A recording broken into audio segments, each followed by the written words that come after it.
Посмотрим, что тут.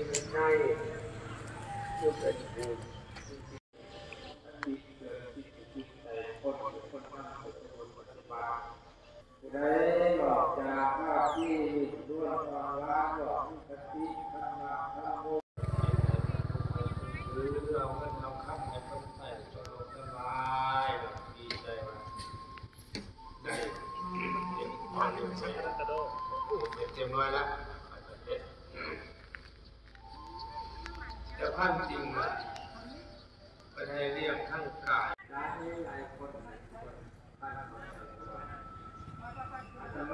พิดบึกเลยทางมาเรียกแต่ว่าในคำมาเรียกแม่มีสมอดแต่เรียกก็บ่ได้เราบ่ได้ที่นี่บอกด้วยว่าบ่ได้สอบฮะบ่ได้ทีวีเนาะให้เราเข้าใจว่าเรียกเอ้ยบ่ดีขอหาเนี่ยเจอเนาะอันน้อยก็เป็นเรียกใจเด้อวันนี้ในเมืองก็เป็นว่าในเมืองก็มีเราคุณยาวนานที่จะเป็นจริงเด้อในที่จะนำมาได้ทางนี้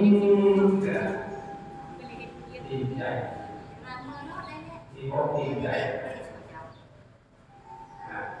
มาจะเรียกกันเยอะในเมืองนั้นก็เรียกตลอดเลยแม่คุณตั้งเลยผมนั่นแหละจะว่าใหญ่มากเลยมันเรียกกระดูกหลานเยอะยืดเยื้อจะนอนจะเรียกพอเรียกแม่มันจะพอเรียกใจเพื่อนผู้ใดเรียกพอเรียกแม่เป็นกินทั้งกายทั้งใจมุกสุขใจความเจริญในชีวิตพุทธทาสสังฆโฆ Такие какие-то штучки хотела попробовать. Настойка или что это, или компот. Непонятно. А мне скривили нос в ответ. Сказали, наверное, что не надо это пробовать.